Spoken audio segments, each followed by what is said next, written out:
falar um pouco sobre as neurociências. E a partir daí, levantar a pergunta: e como fica um teólogo cristão? Qualquer que seja a sua orientação, se ele parte da revelação de Deus em Jesus Cristo, como é que fica isso?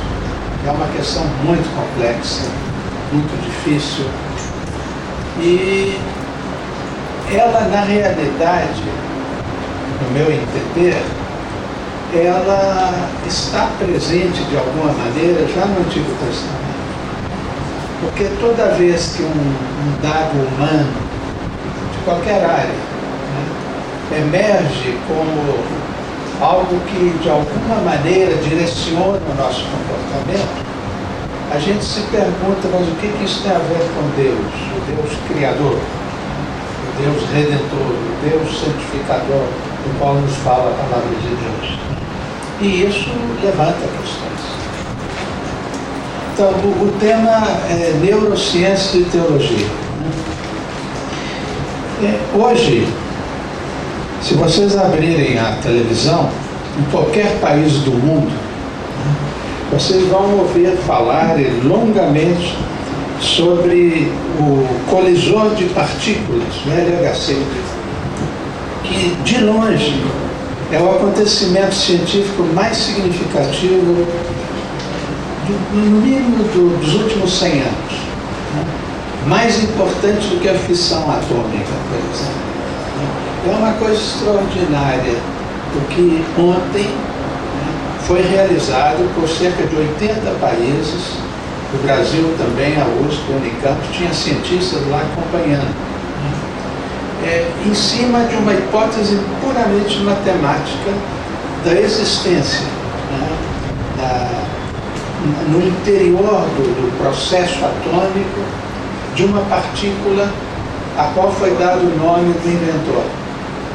E se ela existe, e se a gente consegue atingi-la, a gente reproduz de alguma maneira o que, segundo as hipóteses atuais, é a origem da matéria, o famoso Big Bang, aquela explosão inicial da qual teria vindo todo o universo.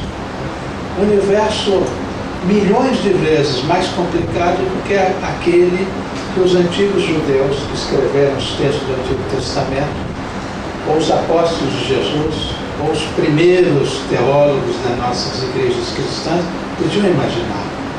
Realmente é um acontecimento extraordinário, e a gente não sabe bem onde isso vai nos conduzir, e seguramente levanta de novo essa antiga discussão, quase uma polêmica, que persiste entre cada descoberta nova da ciência e como fica a teologia diante disso. Um pouco como quando, com a descoberta do telescópio, Copérnico, Galileu, invertendo toda a concepção cosmológica da antiguidade, ele diz: não, a Terra gira em torno do Sol, sistema heliocêntrico. Coisa que não era concebida pelas escrituras de nenhum povo, sejam essas judaicas, sejam as do Egito, as da Índia, ou as da Babilônia, que devem ter influenciado concepções cosmogônicas da Bíblia judaica. Então, a gente vê aí um retorno à discussão. Isso deve nos preocupar, porque todos aqui temos, assim como uma coisa fundamental na nossa concepção do mundo, da realidade, essa questão de Deus. Um Deus que se revela a nós como Pai. Pai de Jesus Cristo, nosso Pai. Do Espírito de Deus que nos inspira. E nós agora temos essas questões que vão sendo levantadas. E nós temos que contar com certos fatos que estão acontecendo. No ano passado, 2009, o livro científico mais vendido no Brasil foi o de Dawkins, que vem da biologia. Ele vem da biologia.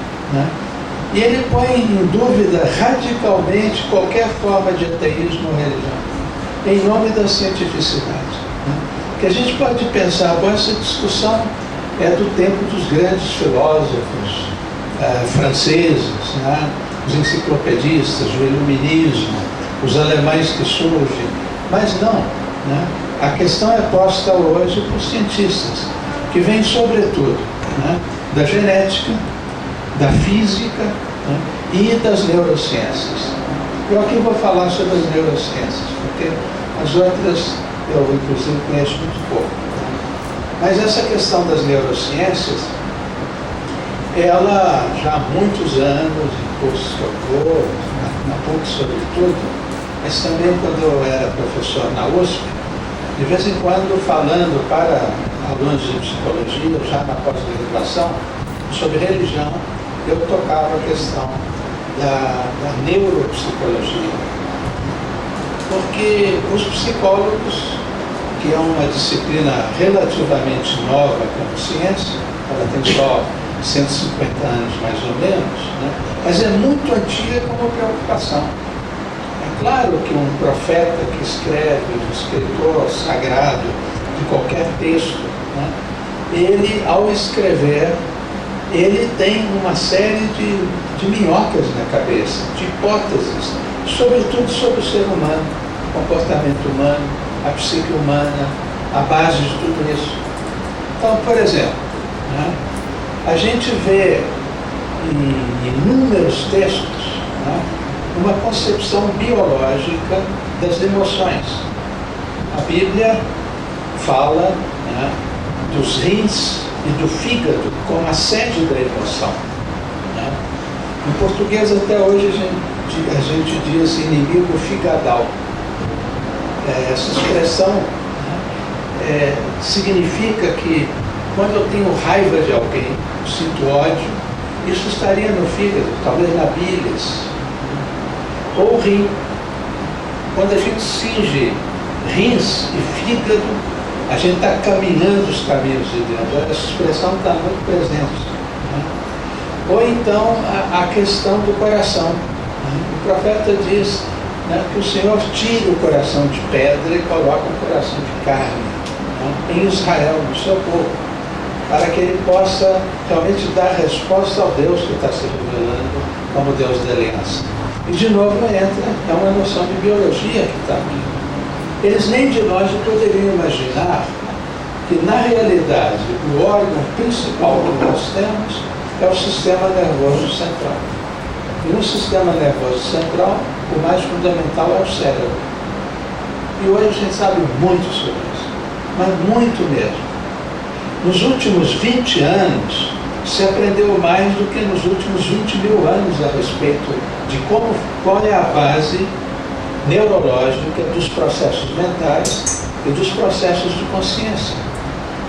E isso tem dado um nó na cabeça de muita gente, os próprios cientistas, né? Às vezes pessoas que, vindo das religiões, mas não só, também da filosofia, né, começam a ouvir isso e sentem que novas questões estão diante de nós. É interessante que isso não é novo, né?